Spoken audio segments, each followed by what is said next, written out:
Si vous êtes parent d'un enfant né plusieurs semaines avant la date prévue de l'accouchement et avec un très faible poids, vous vous demandez certainement pourquoi votre enfant a subi des examens ophtalmologiques pendant plusieurs semaines, pour ne pas dire plusieurs mois. À ce sujet, nous avons rencontré le docteur Caroline Bélanger, ophtalmologiste au CHU Sainte-Justine, qui examine et traite aux besoins des yeux de ses enfants.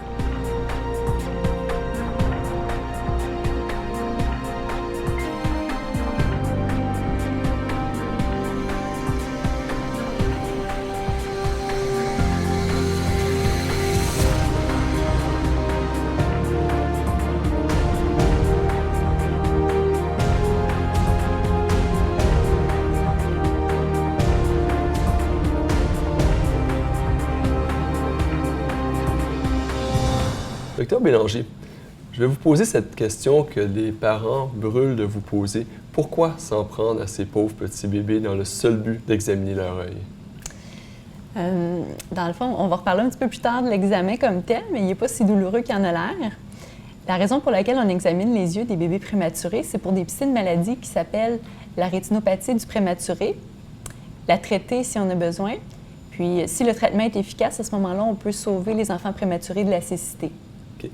Donc, rétinopathie, on le sait, implique rétine implique œil. Vous pouvez nous parler un peu plus de l'œil et nous parler de ce qu'est la rétine? Pour parler de l'anatomie de l'œil, dans le fond, on peut comparer l'œil à une balle vide à travers laquelle passe la lumière. Dans le fond, la lumière passe par la petite vitre transparente en avant de l'œil qui s'appelle la cornée. Par la suite, la lumière va traverser différents milieux, dont le cristallin, le vitré, puis ensuite se rendre jusqu'à la rétine de l'œil. La rétine, c'est comme une petite membrane très fine qui va tapisser le fond du globe oculaire. Elle est composée de différentes cellules photoréceptrices, les cônes, les bâtonnets. Ces cellules-là vont transformer, dans le fond, la lumière en une impulsion électrique. Cette électricité-là va être transmise au cerveau via le nerf optique. Et qu'est-ce qu'il y a de spécial pour la rétine chez le prématuré? Comme tous les autres organes du fœtus, la rétine est en continuel développement lors de la vie fœtale, notamment les vaisseaux sanguins qui la nourrissent. Les vaisseaux sanguins de la rétine commencent à pousser au niveau du nerf optique, au centre de la rétine, puis par la suite, ils s'étendent vers la périphérie de la rétine. Puis à quel moment est-ce qu'ils vont avoir terminé leur croissance? Vers 40 semaines environ de gestation. Donc, les vaisseaux de la rétine sont en perpétuel développement chez le prématuré. C'est exact. Et plus le bébé naît prématurément, moins les vaisseaux sanguins qui composent sa rétine auront eu le temps de pousser. Alors, on peut diviser la rétine du prématuré en zones, en 3 zones. La première zone, dans le fond, c'est que les vaisseaux sanguins ont commencé à pousser un petit peu autour du nerf optique, mais pas beaucoup plus loin. La 3e zone, c'est que il reste juste une petite partie intemporale de la rétine qui n'est pas encore vascularisée. Puis la zone 2, c'est tout ce qu'il y a entre les deux. OK. Et qu'est-ce qui arrive si les vaisseaux cessent de croître? Les vaisseaux sanguins peuvent continuer à pousser en dehors de la vie fœtale, en dehors de la vie utérine. Par contre, leur développement pourrait être compromis. OK. Et à ce moment-là, on parle de rétinopathie? C'est exact. Dans les premiers stades de la rétinopathie, on peut voir juste comme une ligne de démarcation entre la rétine qui a des vaisseaux, la rétine vasculaire, puis la rétine avasculaire, la rétine qui n'a pas de vaisseau sanguin.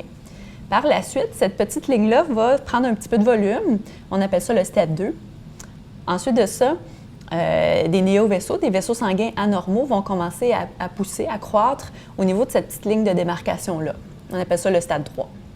Et il y a d'autres stades par la suite? Oui, en fait, quand les vaisseaux sanguins anormaux commencent à croître, puis qu'ils deviennent de plus en plus nombreux, il y a un tissu cicatriciel qui se forme. Puis à ce moment-là, il peut y avoir une traction sur la rétine, puis on peut se rendre à un décollement de la rétine. À ce moment-là, on parle de stade 4. Par la suite, le décollement de rétine progresse, puis la rétine se referme sur elle-même comme un parapluie. On parle du stade 5, la rétinopathie du prématuré. Peut-on faire quelque chose?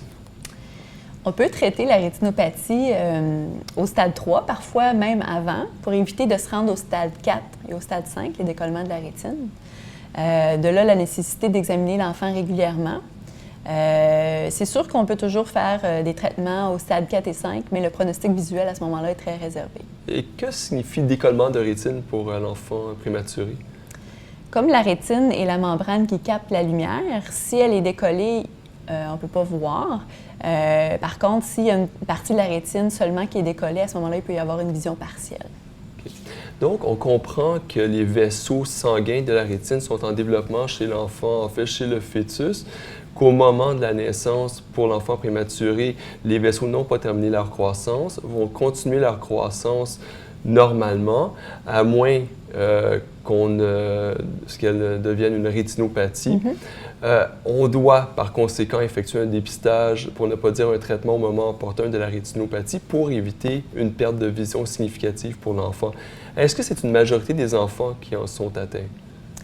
Beaucoup d'enfants vont se rendre au stade 1 et 2 de la maladie. Par contre, peu vont se rendre au stade 3 nécessitant un traitement. Les enfants qui n'ont pas besoin de traitement, dans le fond, mais qui ont une rétinopathie, ils vont voir la rétinopathie régresser par elle-même. Puis, les vaisseaux sanguins vont recommencer à pousser de façon normale jusqu'à la périphérie de l'œil. OK. Et quels sont les enfants les plus à risque de développer la rétinopathie? Les critères les plus importants pour la rétinopathie du prématuré, c'est un faible poids à la naissance et un âge gestationnel faible. Donc, plus précisément, un poids en bas de 1250 grammes à la naissance et un âge gestationnel en bas de 30 semaines. Un autre critère très important, c'est l'oxygénothérapie après la naissance.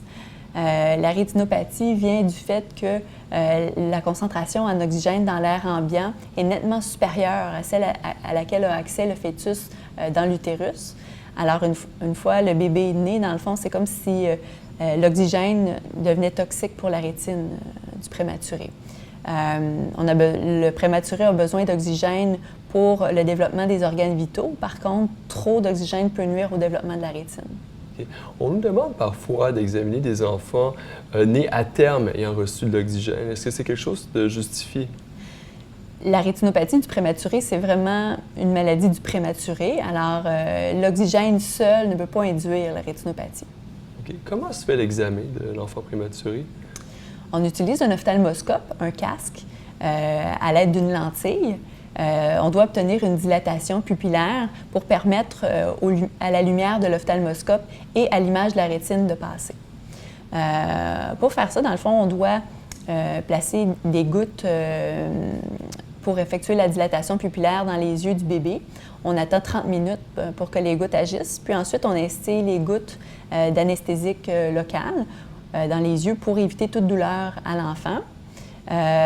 Ensuite, on immobilise le bébé sur le dos, puis on utilise un ouvre-paupières, un écarteur à paupières dans l'œil de l'enfant.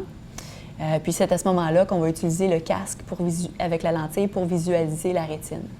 Est-ce qu'on n'utilise pas aussi une petite tige métallique pour faire l'examen? Ça s'appelle un dépresseur scléral, puis c'est plutôt en forme de cuillère.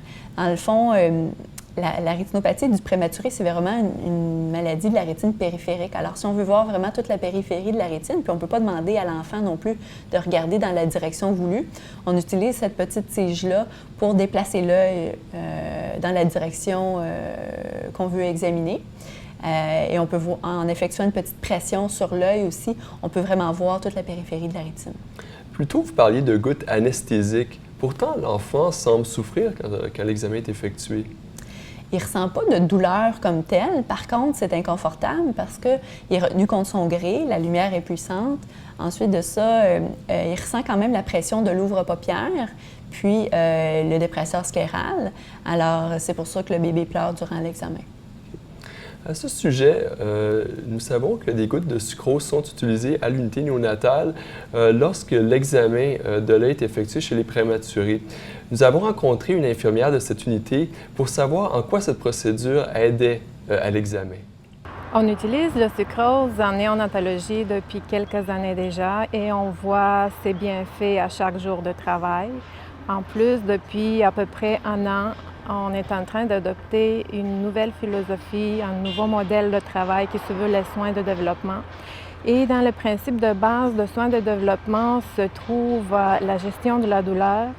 Et justement, dans la gestion de la douleur, on retrouve l'utilisation de sucrose pour la diminution de la douleur et des sensations désagréables.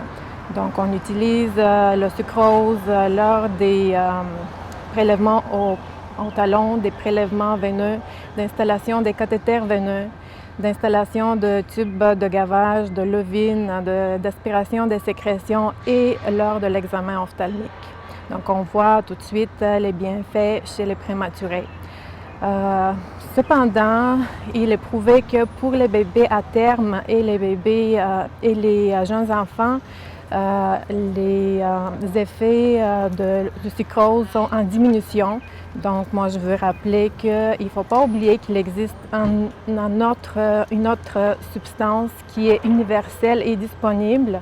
Et ces bienfaits sont bien connus, sont beaucoup plus forts que le sucrose, moi, je peux dire aussi, et c'est le lait maternel. Alors, parlons de traitement. Quand et comment se fait le traitement de la rétinopathie chez le prématuré? On traite habituellement la rétinopathie du prématuré lorsqu'il y a une certaine étendue de vaisseaux en stade 3, parfois même un petit peu avant, dans certains cas un peu plus agressifs. Il y a 3 modalités de traitement. Le premier, la cryothérapie, qui est rarement utilisée de nos jours. Le traitement principal, c'est le traitement du laser. On utilise le laser pour traiter la rétine périphérique, qui n'a pas de vaisseau sanguin. En faisant ça, ça va faire régresser la rétinopathie, régresser les vaisseaux anormaux, puis permettre de préserver la vision centrale, la rétine centrale. Ce traitement-là doit être effectué sous sédation profonde ou plus souvent sous anesthésie générale avec surveillance anesthésique. Plus récemment, une grande étude a démontré l'utilité d'une substance injectée à l'intérieur de l'œil, l'Avastin ou bevacizumab. Cette substance-là va faire régresser les néovaisseaux. C'est un médicament qu'on connaît déjà, qui est utilisé en injection chez les adultes qui ont la dégénérescence maculaire liée à l'âge. Est-ce qu'on ne pourrait pas utiliser ce dernier traitement chez tous les bébés prématurés qui se retrouvent avec une rétinopathie de stade 3? Comme le médicament est plus récent, on ne connaît pas tous ces risques, les risques locaux comme les infections ou les risques sur les organes en développement des prématurés. Donc, on va réserver ce traitement-là dans certains cas. Ce traitement-là demande un suivi un petit peu plus prolongé que le laser parce qu'il y a des cas rapportés de récidive tardive de la maladie. OK. Et quels en sont les avantages? Les avantages sont qu'on peut utiliser le traitement sans aucune forme d'anesthésie ou de sédation chez le bébé. Dans les meilleurs cas, la rétine va poursuivre son développement normal, puis on n'aura pas de perte de champ visuel contrairement au laser. À ce sujet, nous avons rencontré le Dr Sylvain Shemtov, néonatologiste et chercheur, qui va nous expliquer comment se fait l'action de l'Avastin dans la rétinopathie de la prématurité. L'Avastin représente une percée importante dans le traitement de la rétinopathie du prématuré. L'Avastin fonctionne premièrement en inhibant la croissance des petits vaisseaux anormaux qui pénètrent dans le vitré. Deuxièmement, en causant une régression de ces petits vaisseaux. Et troisièmement, elle permet ainsi une croissance normale des vaisseaux de la rétine afin de revasculariser normalement la rétine du bébé. En conséquence, les études à date démontrent que le suivi ophtalmique et neurodéveloppemental des bébés ayant été traités avec de l'Avastin est semblable à ceux des enfants qui n'ont pas eu de rétinopathie du prématuré. Et si la rétinopathie passe en stade 4 ou 5, soit un décollement de rétine? Un spécialiste de la rétine devra intervenir pour tenter de recoller la rétine à ce moment-là. Pour un enfant prématuré ayant subi une rétinopathie, traitée ou non, quel est le suivi par la suite? S'il y a une rétinopathie traitée, c'est certain qu'il va y avoir un suivi très serré jusqu'à ce que la rétine soit hors de danger. Dans tous les cas, les enfants prématurés ayant eu une rétinopathie ou non, traités ou non, il va y avoir un examen de suivi 6 mois après le suivi pour la rétinopathie. Ces enfants-là sont plus à risque d'avoir une déchirure de la rétine, une amblyopie, c'est-à-dire un œil paresseux, du strabisme, de la myopie ou de l'astigmatisme. Alors, ça va être une évaluation, dans le fond, qui va être différente de l'examen pour la rétinopathie. Cet examen-là va porter vraiment sur la vision, les mouvements oculaires. On va vérifier la réfraction, c'est-à-dire vérifier si l'enfant a besoin de lunettes. Puis, on va examiner la rétine, mais sans les instruments qu'on utilise lors de l'examen pour la rétinopathie. Alors, Dr Bélanger, je vous remercie d'avoir répondu à nos questions. Merci à vous.